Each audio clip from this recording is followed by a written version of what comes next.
We are Scott and Cheryl Morgan. Join us as we sail on the Carnival Magic for 8 days, leaving from Miami, sailing to Aruba, Bonaire, and Curacao. Join us today as we take you to Bonaire on a trip that we've scheduled through Viator in advance. Good morning and welcome to day number 5 of our trip. Today we're being Bonaire. You can see here the pilot boat is coming to pick us up, and the island is off in the distance. Zoom in a little bit on it. You can see it's not a huge island. Not sure where we're going to be stopping at. It looks like it has some pretty big hills off in the distance.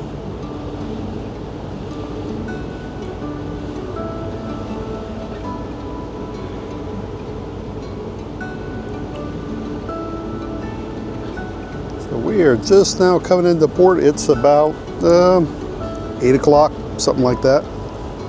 And the temperature, it's already getting a little bit warm. It's probably in the low 80s already. The sun's already up. And we are ready to go. Today we're going to be doing a different type of adventure. This one's through Viator, not through the ship. We're going to be going through Viator, doing something that's a little bit cheaper, and the exact same thing is from the ship, just cheaper.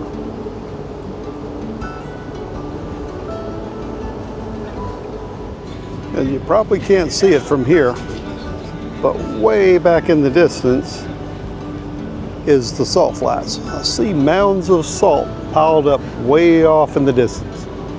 So that's one of the places that we're going to today. But otherwise, it's pretty island out here. See some nice, pretty blues at the tip of this island. We're still pulling in right now. Looks like we have a little research vessel or something that's parked out here. And then the pier's coming up right in front of us. So we'll have to see what all that we can get into today. I'll show you the shore excursions that are offered through the ship in a second, and what we decided to do. So as we pull up to the pier, you see the guys that are standing over here. They're waiting to catch a rope. The ship is going to take a small rope, throw it on the end of a ball, and throw it off onto the pier. These guys are going to take that rope and tie it up to the end right here. More than likely, there's going to be a boat. That boat over here that we see coming through is also going to pick up a rope. And he's going to throw it to the little, they call it a dolphin, that little spot of pier that's way back here. And they're going to tie it up to that. But right now, the next step in docking is going to be right here. So we're waiting for them to cast the line out and bring us a little bit closer to port. And while we're pulling up to the pier, I have our first wildlife sighting. It's hard to see him down in the water, but I zoomed up on him and circled him right here. A sea turtle, a green sea turtle, was swimming around as we tied up to the pier. So first wildlife for us this trip. So today we decided to get something to eat before we get off the ship. Huevo Rancheros. And while we were eating, we saw a bunch of employees gathering around discussing something. Turns out one of them knew of a great Indonesian restaurant just off the pier. So he was showing all the others where to go. So you know what that brings up? Yep, Hassip, our employee of the day. Thank you for being a good employee of the day, not only for us watching y'all discuss it, but all the others that are taking your reference and going to eat a good home-style meal. And our tour operator picked us up at the end of the pier as promised, and there was only 7 or 8 on our trip. Kralendijk means dike of coral. It's a Dutch name. But the local people, they say playa, simple, beach. So if you hear playa or Kralendijk, that's the same. That's the center. I show you a little bit the center, and then we take the road to the north. This is a beautiful area, well known for scuba divers and water sports and beautiful. We make a stop near 1,000 Steps. Maybe you read something about it. 1,000 Steps. Beautiful location for snorkeling and scuba diving. Did somebody dive? Scuba dive? No? Tomorrow. Then we go more to the north, and then we go to this area here. And here is a natural entrance from the sea to the mainland, and that brings us to a lake. And the name of the lake is Goto Lake. That is where the flamingo lives. They are busy at the moment with eggs and building nests and everything. So normally there are in groups of 40, 50. Now there are groups in 10, 12. But we can see them on short distance. And then from the lake we take the road to Rincon. Rincon is the old capital of the island, founded by the Spanish around 1500. So that's a lot of history is there. The capital is more than 500 years old. That is very old for the Caribbean too. And then we go from Rincon to the other side of the island. That is where the wind comes from, because we have always wind. We feel it, it's hot here, but we have also always wind from the east, 10 months a year. Then from the rough side we take this road and then we go back to the center again. That takes in total 2 hours, and when we are back here then we go to the south of this island for 1 hour, and that is the oldest industry. You can see it. That is the oldest industry. That is the salt industry here, the salt lakes. Very nice to see. A lot of history there too. And when we are here, then I bring you back to the center or to the ship, what you want. And that is the end of the tour. So enjoy. Healthy earth. So here is no limestone and coral stone. So many years ago, you can find the plantations here too, in this area, because this is very healthy soil. But the rest of this island, like this. So if you have a piece of land and you want to build something on it, and you go to dig, then big pieces of stone is coming out of your soil. And what you go to do with the big stone, pieces of stone. Now most of the people, they build fences from that. You see here, at your left side. So, yeah. And I don't know how long ago, but it shall be around 60, 70 million years ago, when those islands were created. Two big earth plates underwater come together and they pushed everything up from the sea. So if you look well to the coral stone, you can find fossils in it.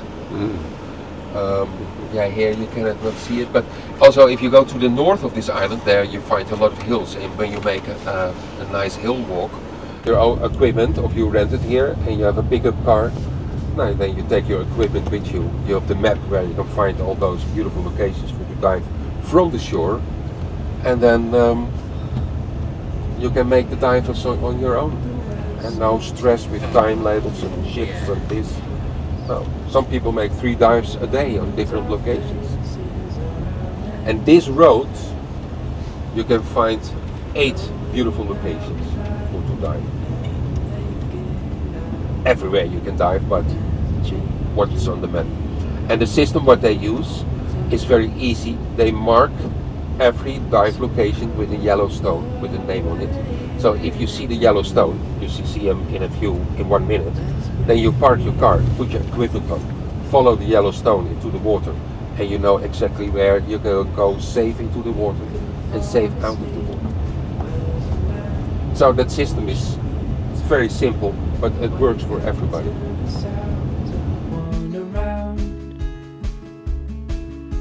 The sun comes up, the glow will show us where we need to go. All this waiting, so frustrating, let's just drive.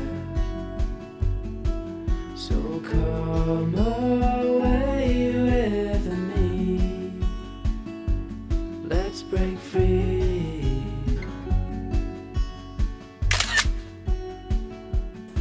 And I think I've way underestimated the beauty of this island. Here that we'll stop and grab a little snack for the road. You had to give them an income and salary. So this island was more than 200 years closed by the state of Holland. So this was one big plantation, this island. And in the time that the new law was coming in 1863, that it was not allowed anymore to have enslaved people working for you, those plantation owners, they know that the end was near, so they sell their properties before they left this island. So they make first 200 years a lot of money, and then when the law was coming that it was not allowed anymore, they sell everything, and then they left this island. So after 1863, there were big pieces of land for sale here on the island by auction. So rich people in that time bought those big pieces of land, and those families, what is going on? Those families, they're still in the island, they're very rich, they own a lot of land. But they own so much land, they don't know what they have to do with it.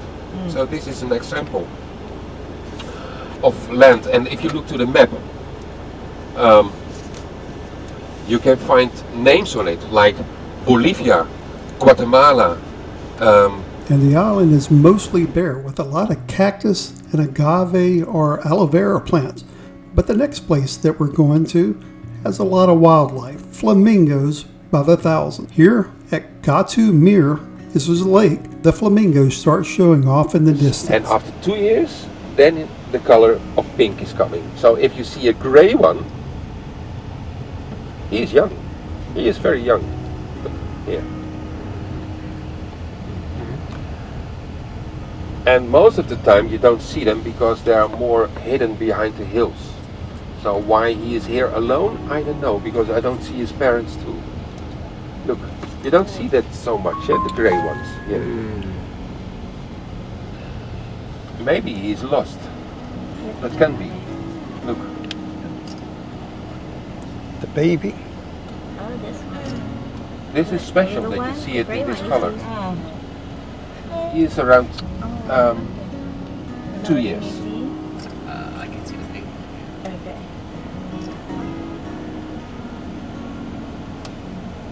Oh, I see.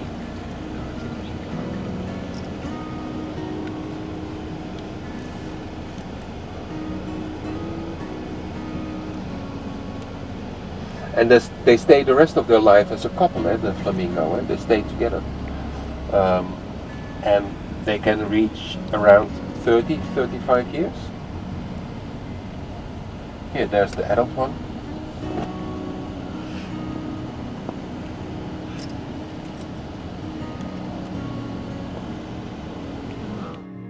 And the small birds you see flying around are swallows eating mosquitoes as they come off the flatlands near the marsh area.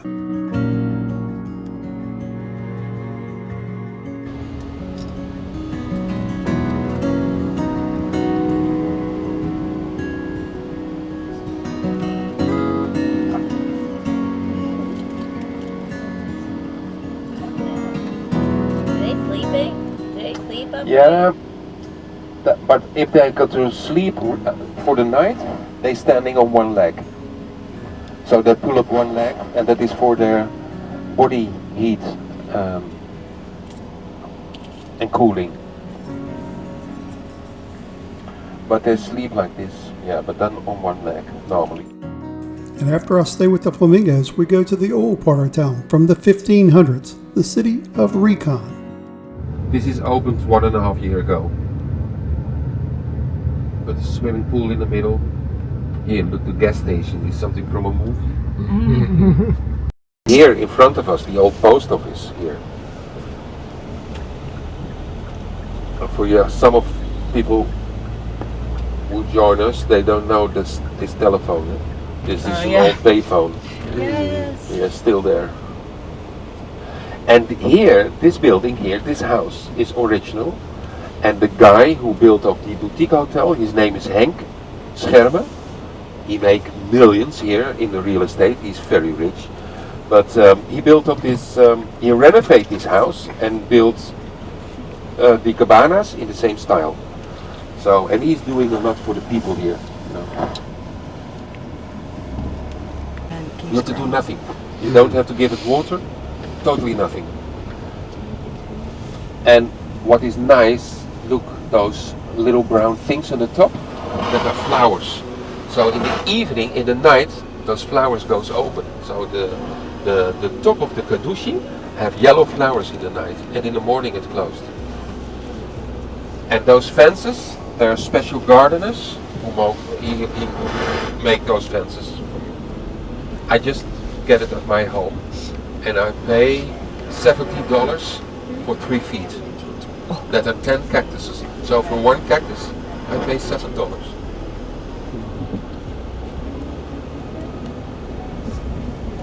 And it keeps everything outside. And it is a very old tradition. Yeah, this was the house of the doctor. The doctor's house. 150 years old. Now a museum.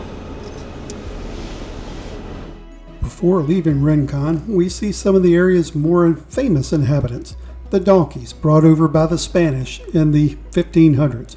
They're roaming wild here and everywhere. There is a woman here on the island. His name is Miranda, and she opened a sanctuary for donkeys more than 20 years ago, because this is not a normal habitat for donkeys. So sometimes they get hydrated by too warm weather, or young ones can be bitten by dogs or hit by a car. So, and if you then see a donkey who needs help, oh, there's a goat. Now you see everything together. Oh, look at go. You see them? Yeah. He's running across the Yeah. I can't see it. Can you see it? But if you see a donkey who needs help, then you call Marina. Then she pick up the donkey, she gives all the treatment what he needs, also surgery if that is necessary. And then the donkey can stay the rest of his life at her resort. And she have now more than 800 donkeys.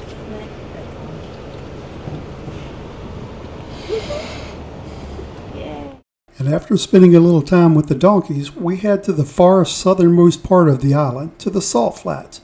Here you see these, looks like white sand, but it's actually salt that they're mining. They use the salt for both road salt, bath salt, and even salt for eating, all mined here in the big piles and picked up and harvested, just like you would any other crop. You can see the water is turning different colors, and that's from the algae at different stages of life. As it comes in, algae starts blooming in, and the salt grows on the algae. Eventually the algae dies and leaves a pure white crystal salt laying on top of the ground. They take the heavy machinery and pick it up and put it in big piles and ship it out to all over the world. There's a fish in the water. Once you were to get down to them, I suppose it would be okay. But right now, there you can see that one popping up. More right there.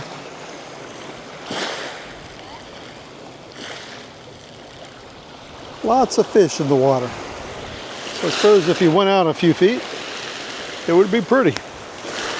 But right here, not so much.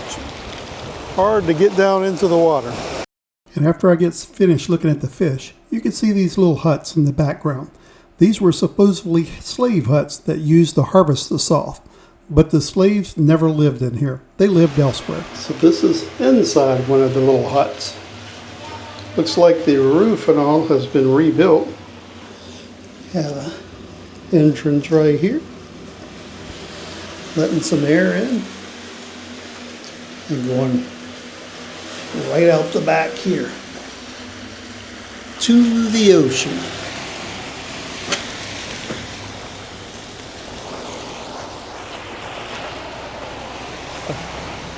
We will look and get right back on our trip. Everyone on our tour requested to be dropped off downtown so we could walk around, see the city, try a little food, maybe have a snack, and do a little bit of shopping. Thanks, Sakina Tours. So we're shopping in Bonaire. And Bonaire and the ABC Islands, all of them, are owned by the Dutch, or at one time were owned by the Dutch. Aruba is independent now. But one thing that you'll see a lot of is this Delft type pottery, which is from Holland. You'll see a lot of Delft pottery. So, yeah, something interesting. didn't realize part of Holland. So we're looking down. We're going to try to find us something to drink here. Maybe a beer, maybe something else. And we decided to end up getting a drink and let's go back to the ship. Here I ended up getting a Bonaire Blonde, a beer for me. And after seeing all that salt, Cheryl tried a margarita. Yeah, she had some of the Bonaire salt. And after getting back to the ship and meeting our new friend, well, we decided to skip dinner in the dining room and instead head just to the buffet. But don't worry, they had Caesar salad on the menu. And you know I ate it, but it just didn't look as fresh as they have down in the dining room. And for my entrees, I'm not sure what all I got here. A big plate of stuff that I'm not sure what all I had, but it was all good. There's also no warm chocolate melting cake at the buffet, but bread pudding and cookies, that'll work just fine. And we are getting ready to set sail from Bonaire. We are letting go of the ropes right now. You see the light shining down on this guy. He's going to put the ropes in the water. They were paging for one person. We were missing one person. Not sure if they showed up yet or not. You can see all the lights out in the distance. We got a big soccer field. Was it us going or All kind of lights out in the distance. They ain't got a ticket in the mail. So slowly getting ready to cast away here.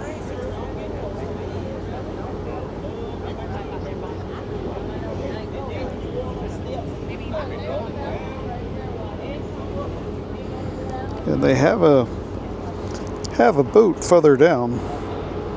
You'll be able to see the little red light down at the end over here.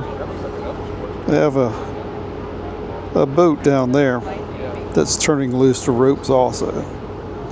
Then we also have some way down here.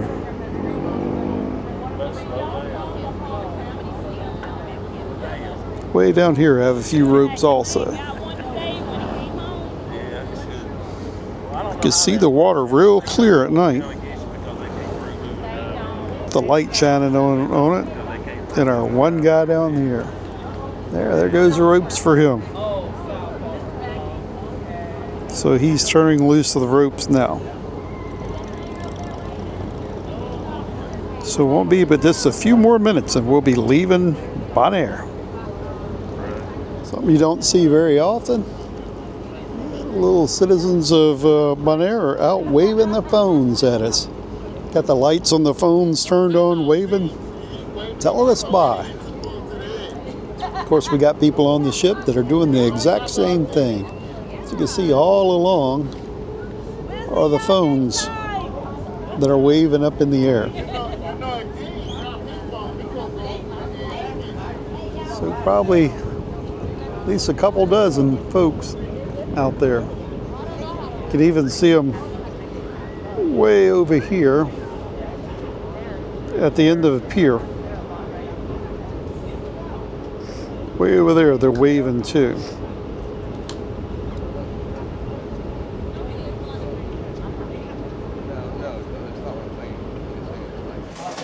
And tonight's tea, hibiscus blueberry again. It's turning out to be one of my favorite teas, along with the mango. So hibiscus blueberry. And every night whenever I come and drink my tea, I end up talking to this lovely lady, Miss Christina. Her shift is from 11 in the morning to 11 at night. So Miss Christina, you're our employee of the night. And hopefully you've enjoyed Bonaire as much as we did. A lot of beautiful scenery here. And if so, go ahead and hit that like and subscribe button and join us for our next episode as we go to Curaçao, another of the Dutch islands. And as always, thanks for watching.